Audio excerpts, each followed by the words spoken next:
પ્રાકૃતિક ખેતી સ્વદેશી અભિયાનને નવી દિશા. પાટણ જિલ્લામાં આત્મા યોજનાની જિલ્લા અંદર તાલીમ યોજાઈ. પાટણ જિલ્લાના હારીજ તાલુકાના આસાલડી ગામ ખાતે 12 ડિસેમ્બરના રોજ આત્મા યોજના અંતર્ગત જિલ્લા અંદર તાલીમ કાર્યક્રમનું સફળ આયોજન કરવામાં આવ્યું.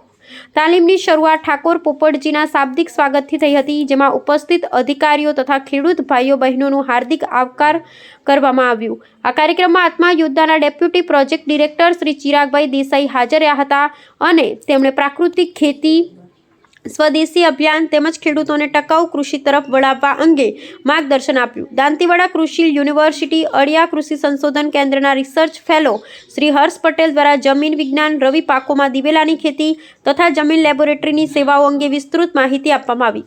વિસ્તરણ અધિકારી શ્રી જીતેન્દ્રસિંહ સોલંકીએ ખેતીવાડી વિભાગની વિવિધ સબસિડી યોજનાઓ વિશે માર્ગદર્શન આપ્યું, જ્યારે શ્રી એજે પટેલ ખેડૂતોને સૂક્ષ્મ સિંચાઈ પદ્ધતિઓ વિશે માહિતી પૂરી પાડી હતી. સરદાર સરોવર નિગમ લિમિટેડમાંથી આવેલ શ્રીમતી પુષ્પાબેન પ્રજાપતિ અને શ્રીમતી પ્રીતિબેન રાવલ દ્વારા પિયત મંડળી અને પાણી વ્યવસ્થાપન અંગે જરૂરી માર્ગદર્શન આપવામાં આવ્યું. કાર્યક્રમ દરમિયાન ખેડૂતોને જીવામૃત બનાવવાની પ્રક્રિયાનું પ્રત્યક્ષ ડેમો આપવામાં આવ્યું, જેથી તેઓ પ્રાકૃતિક ખેતીની પદ્ધતિઓનું વાસ્તવિક જ્ઞાન મેળવી શકે. તાલીમના અંતે તમામ ખેડૂત ભાઈઓ બહેનોને સ્વદેશી અભિયાન અંતર્ગત શપથ લેવડાવવામાં આવ્યા.